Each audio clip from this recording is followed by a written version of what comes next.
Welcome back to our channel guys. आज हम जानेंगे कि फंक्शन क्या होते हैं, इसका यूज हम कैसे कर सकते हैं और क्यों करते हैं। तो आप सभी को पता ही है कि मैं यहाँ पर टाइम वेस्ट बिल्कुल नहीं करता।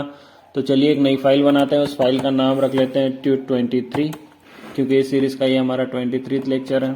ठीक है, अब मैं यहाँ पर एक कमेंट में डाल देता हूँ कि हम इस सीरीज में इस लेक्चर में क्या देख रहे हैं। तो हम देख रहे हैं फंक्शन के बारे में, ताकि जब भी ये फाइल को अगर आप ओपन करेंगे तो आपको पता रहेगा कि आपने इस फाइल में फंक्शन को रीड किया था। फंक्शन दो प्रकार के होते हैं। एक जो बिल्ट इन हमारे फंक्शन होते हैं, वो जो हम आपको पहले भी थोड़ा बहुत इंट्रो दे चुके हैं। सेकंड वो जो यूजर डिफाइन करते हैं। तो यहाँ पर नया क्या है, यूजर डिफाइंड फंक्शन। तो पहले हम जान लेते हैं कि बिल्ट इन फंक्शन क्या होते हैं। तो मान लीजिए मैं यहाँ पर लिखता हूँ a = 10 एंड b में भी कुछ वैल्यू असाइन कर देते हैं, मान लीजिए 5। और उसके बाद मैं यहाँ पर लिखता हूँ c = सम। तो ये सम क्या करेगा, सम आपसे कुछ वैल्यूज लेगा। मान लीजिए मैं इसे प्रोवाइड करता हूँ a, b। अब ये सम फंक्शन क्या है, ये बिल्ट इन फंक्शन है, लेकिन ये यहाँ पर सम करके नहीं देगा। आपके हिसाब से क्या आना चाहिए, 10 + 5 15 आना चाहिए, लेकिन ये रन करने पर 15 नहीं देगा। क्यों नहीं दे रहा, देखिए, ऑब्जेक्ट इज नॉट आइटरेबल। अब ये आइटरेबल क्या होता है ये हम बाद में समझेंगे। फिलहाल आप इतना जान लीजिए कि जब भी हम किसी बिल्ट इन फंक्शन का यूज करते हैं तो उसको एक पैरेंथेसिस के अंदर लिखना होता है, ना कि बाहर। ध्यान से सुना आपने, जब भी हम किसी बिल्ट इन फंक्शन का यूज करते हैं तो हमें उसे एक पैरेंथेसिस के अंदर लिखना होता है, तभी वो वर्क करता है। आप फिलहाल में इतना ही जान लीजिए। जब आगे हम बढ़ेंगे इस सीरीज में तो आइटरेबल वगैरह क्या होता है ये भी जान लेंगे, लेकिन आप यहाँ पर ये समझ सकते हैं कि ये इसका साइन है, तभी ये वर्क करेगा। अब मैं इसको रन करता हूं तो हमारा बिल्ट इन फंक्शन हमने प्रिंट नहीं किया ना, प्रिंट सी। ठीक है, अब इसको मैं रन करता हूं तो ये क्या करेगा, हमें 15 रिटर्न कर रहा है। देखिए बहुत बढ़िया, ये हमारा बिल्ट इन फंक्शन है। कैसे पता चलेगा, आप क्या करिए, अगर आप विंडोज यूज कर रहे हैं तो बहुत अच्छी बात है, नहीं यूज कर रहे हैं तो कोई दिक्कत नहीं। लेकिन आप अगर विंडोज यूज कर रहे हैं तो आपको क्या करना है, कंट्रोल करना है और सम पर क्लिक करना है। इससे क्या होगा, देखिए, आप जो सम से रिलेटेड जितनी भी यहाँ पर फाइल से डिफाइन है या पाइथन ने हमें सम फंक्शन यूज करने के लिए जो जो चीजें दी है ये यहाँ पर सारी लिखी हुई है। देखिए, अगर आप नीचे यहाँ पर स्क्रॉल करके जाएंगे तो आपको सारी चीजें मिल जाएगी। आपके पास अगर टाइम है तो आराम से इसको रीड कर लेना, ये बहुत अच्छी चीज है। मतलब जितना कोड सम फंक्शन के अंदर लिखा है ना, ये सारा यहाँ पर डिफाइन है। आप इसको स्टेप बाय स्टेप रीड कर सकते हैं, कोई दिक्कत नहीं। अब आते हैं हम वापस मुद्दे पर। ये हमारा कौन सा फंक्शन है, बिल्ट इन फंक्शन। तो हम यहां पर लिख देते हैं बिल्ट इन फंक्शन। ये हमारा एक बिल्ट इन फंक्शन है। तो आप बोलोगे, आप सेकंड टॉपिक पर आते हैं, user defined function.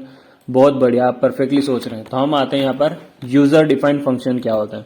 User defined function क्या होता है, जो यूजर खुद डिफाइन करता है। मतलब मुझे किसी चीज की रिक्वायरमेंट है और मैंने खुद एक फंक्शन डिफाइन किया मेरी रिक्वायरमेंट के हिसाब से, तो वो यूजर डिफाइंड फंक्शन हो गया। मान लीजिए आपकी कुछ अलग रिक्वायरमेंट हो सकती है, मेरी कुछ अलग होगी, तो मैं मेरे हिसाब से फंक्शन डिफाइन करूंगा। अब ये जो सम फंक्शन है ये कॉमन फंक्शन है, इसका यूज हर कोई लगभग करता है। इसलिए पाइथन ने क्या करा, एक फंक्शन बना दिया सब नाम से, और उसमें जो भी ऐड करने की प्रोसेस थी वो उसको दे दी।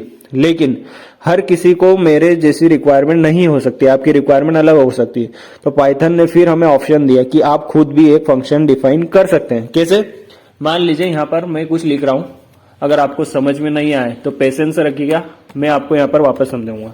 मैं यहाँ पर लिखता हूं डिफाइन फंक्शन 1 नाम से लिख लेते हैं, ठीक है। और जब भी हम किसी फंक्शन या कंडीशन के अंदर होते हैं तो मैंने आपको पहले ही बताया है कि हम यहाँ पर कॉलन का यूज करते हैं। देखिए, मैंने कॉलन का यूज किया। कॉलन के पास जैसे ही हम इंटर करते हैं तो उस कंडीशन या उस फंक्शन के अंदर हम चले जाते हैं। अब मैं इसके अंदर लिखता हूं यहाँ पर प्रिंट और कुछ लिख देता हूं, मान लीजिए यू आर इन फंक्शन 1।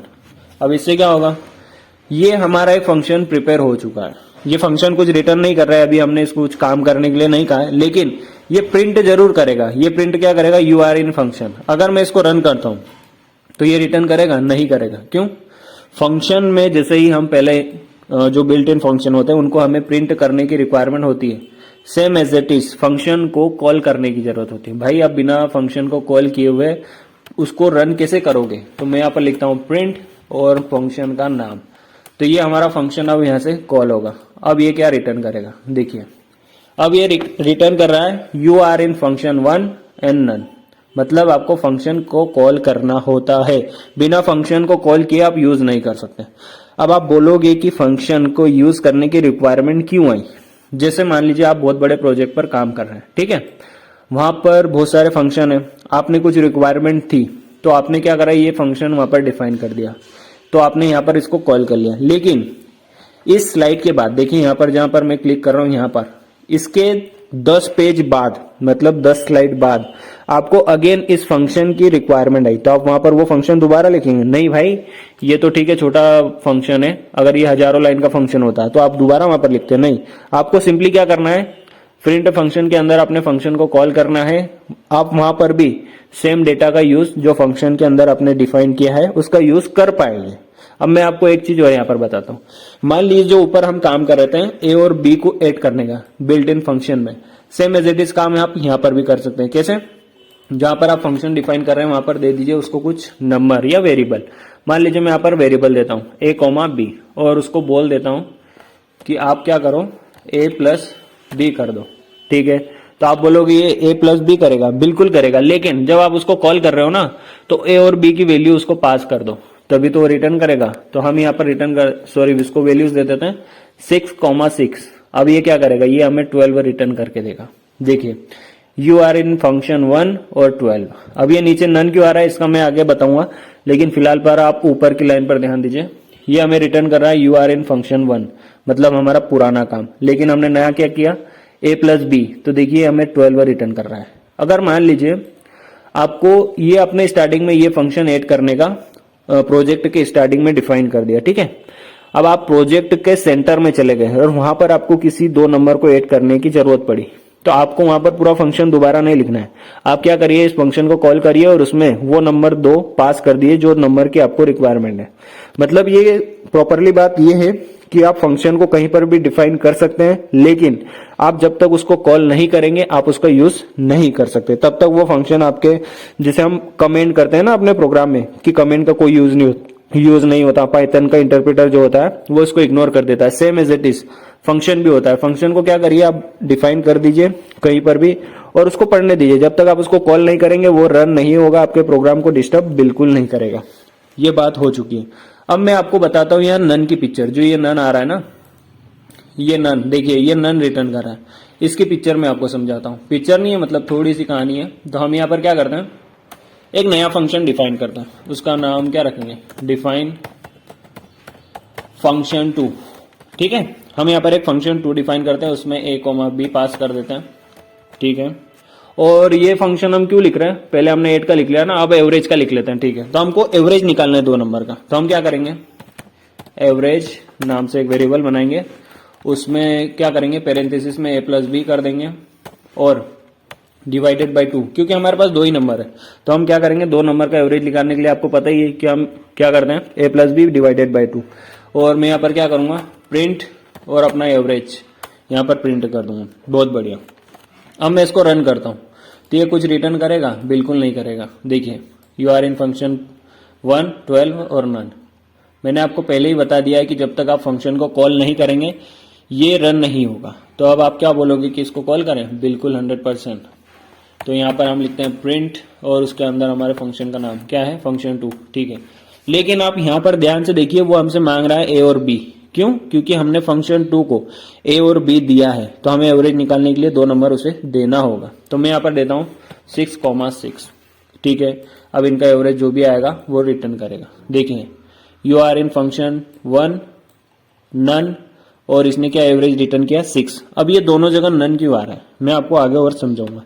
मान लीजिए मैं क्या चाहता हूं, ये जो नंबर आ रहा है ना एवरेज का, इसे कहीं पर स्टोर करना चाहता हूं। तो मान लीजिए मैं यहाँ पर एक वेरिएबल बना लेता हूं। मैं डायरेक्टली फंक्शन 2 को कॉल नहीं करता, मैं उसे v में स्टोर करवा देता हूं और यहाँ पर अपने फंक्शन 2 को कॉल कर लूंगा और उसको क्या दे दूंगा 6,6।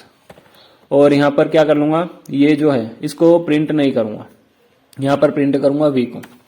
अब इससे नन हटेगा, बिल्कुल नहीं हटेगा। ये कब हटेगा ये मैं आपको आगे बताता जाऊंगा, पहले आप यहाँ पर फोकस करिए। अगर मुझे किसी नंबर को वेरिएबल में स्टोर करवाना है, ठीक है, पहले क्या हो रहा था यहाँ तक और यहाँ तक भी कि हम डायरेक्टली उसकी वैल्यू को गेट कर रहे थे, लेकिन मैं चाहता हूं कि वो वैल्यू मुझे किसी वेरिएबल में स्टोर करवाना है। तो मैंने क्या करा, यहाँ पर फंक्शन 2 को कॉल करने से पहले एक वेरिएबल में स्टोर करवा दिया। अब ये जो भी वेरिएबल फंक्शन 2 की वैल्यू आएगी ये v में स्टोर होगी, देन हम उसको प्रिंट करेंगे। अब मैं इसको रन करता हूं तो ये क्या कर रहा है, देखिए same as it is result, पहले का 12 और यहाँ पर दोनों का सम 6 आ रहा है। बहुत बढ़िया, हमारा काम यहाँ तक हो रहा था। लेकिन अब हम उसको रन करते हैं तो ये बार बार हमें रिटर्न कर रहा है नन। अब ये नन की पिक्चर मैं आपको यहाँ पर सॉल्व करके दिखाता हूँ। होता क्या है, जब हम प्रिंट स्टेटमेंट का यूज करते हैं तो प्रिंट क्या करता है, फंक्शन को कॉल करते टाइम नन रिटर्न करता है। मतलब अगर यहां तक हम उसको प्रिंट करेंगे तो ये हमें क्या देगा, नन देगा। क्यों? क्योंकि ये रिटर्न नहीं कर रहा है। फंक्शन देखिए कुछ रिटर्न कर रहा है क्या, नहीं। तो हमें इसे बोलना पड़ेगा कि भाई तुम रिटर्न करो ना कुछ। ये यहां तक ठेंगा रिटर्न कर रहा है, मतलब कुछ भी रिटर्न नहीं कर रहा है। तो वो क्या बोल रहा है कि नन रिटर्न आ रहा है। लेकिन ये जो 6 रिटर्न आ रही है ना हमारी वैल्यू, दोनों की एवरेज, ये यहां से प्रिंट हो रही है ना कि यहां से। तो ये क्या रिटर्न कर रहा है, नन रिटर्न कर रहा है। तो हमें इसे रिटर्न करने के लिए बोलना पड़ेगा कि भाई तुम रिटर्न करो क्या, एवरेज, जो हमने वैल्यू एवरेज में रिटर्न करवाई।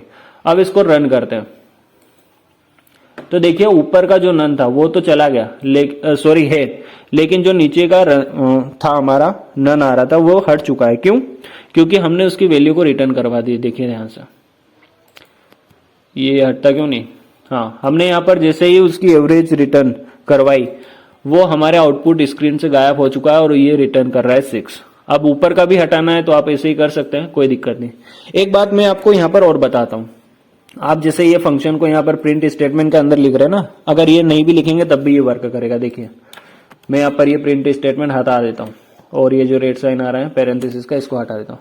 आप बोलोगे फंक्शन 1 वर्क करेगा, बिल्कुल करेगा। देखिए मैं यहाँ पर करता हूँ इसको वर्क, और यू आर इन फंक्शन 1 और वो उसका जो भी 8 था एडिशन 2 नंबर का, 6 और 6 का 12, वो रिटर्न कर रहा है। मतलब ये हमारा नन भी हट चुका है और ये भी। अब ये करता क्यों है नन? होता क्या है, जब प्रिंट स्टेटमेंट अपने फंक्शन के अंदर जाता है तो फंक्शन को कॉल करता है। अब वो रिटर्न करता है कुछ वैल्यूज।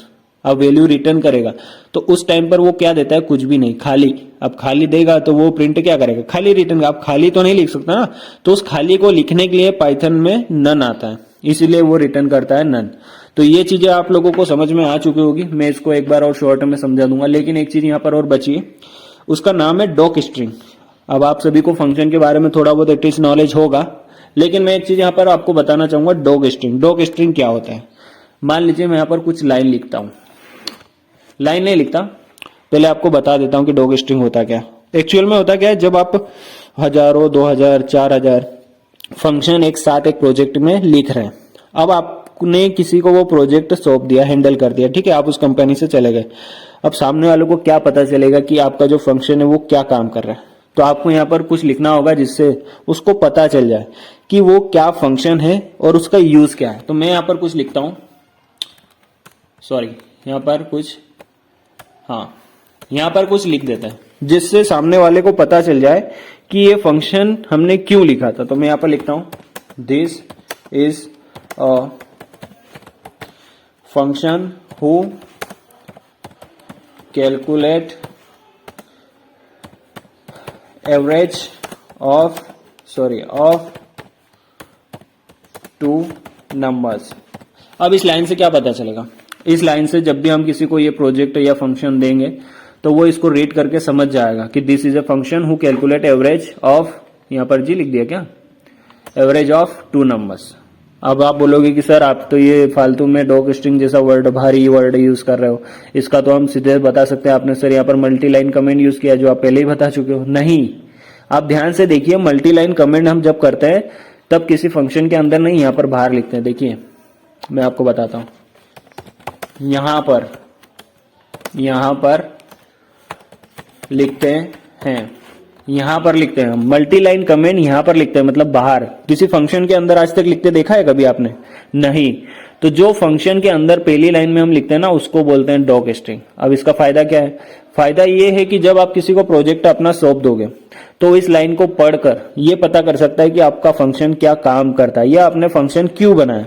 तो आप बोलोगे सर वो यहाँ पर फंक्शन में अंदर आके चेक करके भी रीड कर सकता है। नहीं भाई, आपके प्रोजेक्ट में 4000 फंक्शन है, तो वो किस किस फंक्शन को रीड करेगा? या उसको मान लीजिए 2 ही फंक्शन का काम है तो वो डायरेक्टली उनको देख सकता है ना। तो उसको देखने के लिए क्या करना है, फिलहाल मैं इस लाइन को यहाँ रहने देता हूँ, कोई दिक्कत नहीं। आपको क्या करना है, प्रिंट स्टेटमेंट लगाना है और उसके साथ अपने फंक्शन का नाम फंक2, और यहाँ पर जो पैरेंथेसिस लगा रहे थे ना, ये नहीं लगाना है। यहाँ पर क्या करना है, डॉट करना है और आपको यहाँ पर डॉक लिखना है। देखिए ऊपर आ गया सजेशन में, ये हमारी पाइचार्म की खासियत है। यहाँ पर लिखा है डॉक। अब ये डॉक क्या करता है, ये डॉक क्या करता है, आपकी जो डॉक स्ट्रिंग लाइन है ना, इसको रीड करता है। अब इससे क्या होगा, इससे ये होगा कि अगर आपके प्रोजेक्ट में 4000 फंक्शन है और सामने वाले को सिर्फ 2 ही फंक्शन रीड करना है, तो वो इस डॉक फंक्शन की सहायता से बहुत आसानी से पता कर लेगा कि उसके काम के कौन से 2 फंक्शन है। कैसे, मैं इसको रन करके बताता हूं आपको। देखिए ये रिटर्न क्या कर रहा है, this is a function who calculate average of 2 numbers. मतलब वो सिर्फ डॉक को रन करवाएगा हर एक फंक्शन पर और पता कर लेगा कि उसके काम का कौन सा है। मान लीजिए उसे रिक्वायरमेंट है 2 नंबर को ऐड करने वाले फंक्शन की, तो वो यहाँ पर देख लेगा कि this is a function who calculate average of 2 number, तो वो सिंपली यहाँ से बाहर हो जाएगा और बोलेगा ये फंक्शन मेरे काम का नहीं है, अगले फंक्शन को ट्राई करेगा। तो सेम एज इट इज वो सिर्फ डॉक की मदद से चेक कर सकता है, ना कि ये 4000 फंक्शन के बीच में उलझ कर। ये उलझने वाले काम होता है, तो उलझने वाले काम को सुलझाना कैसे है, डॉक स्ट्रिंग की सहायता से। अभी तो आप ठीक है स्टार्टिंग में सीख रहे हो तो कोई बड़ी बात नहीं है, आपके पास कुछ ज्यादा फंक्शन नहीं है, लेकिन जब बड़े प्रोजेक्ट में बड़ी कंपनी में काम करते हो ना, आई मीन प्रोफेशनली जब काम करते हो, ये मैं बहुत बार भुगत चुका हूँ। हमें एक सीनियर ने प्रोजेक्ट दिया था, उसमें बहुत सारे फंक्शन वगैरह थे, तो उन्होंने क्या करा, अलग अलग नहीं लिखा था।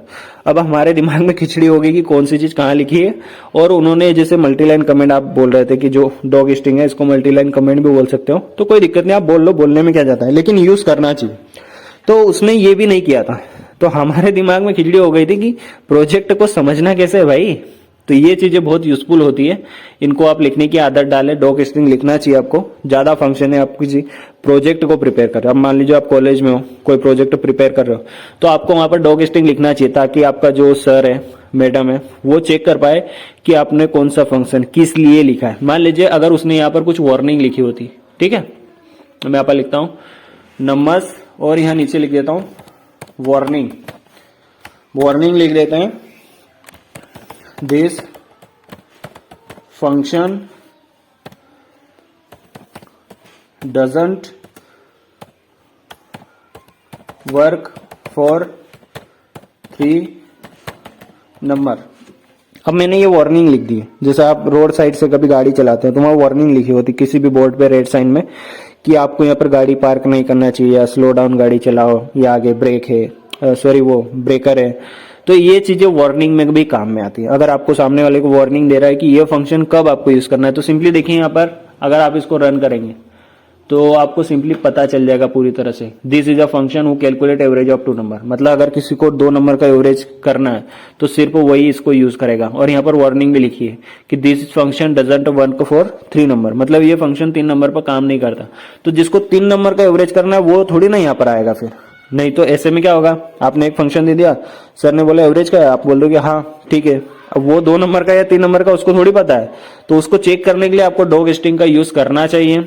प्रोफेशनली जब आप काम करेंगे, अभी लर्निंग पीरियड में ठीक है, लेकिन जब आप प्रोफेशनली काम करेंगे तो आपको ये चीजों का ध्यान रखना चाहिए। तो फिलहाल में अब इतना ही। आई होप कि आप फंक्शन को अच्छे से जान चुके होंगे, उसे कैसे प्रिंट की मदद से और बिना प्रिंट की मदद से कैसे यूज करना है वो भी आप जान चुके हैं। रिटर्न का क्या इंपॉर्टेंस है वो भी समझ चुके होंगे। डॉक स्ट्रिंग की क्या इंपॉर्टेंस है हमारे प्रोफेशनल लाइफ में वो भी आपको समझ में आ चुकी होगी। तो फिलहाल इस वीडियो को यही एंड करते हैं। Thank you so much for watching and I will see you in next video guys.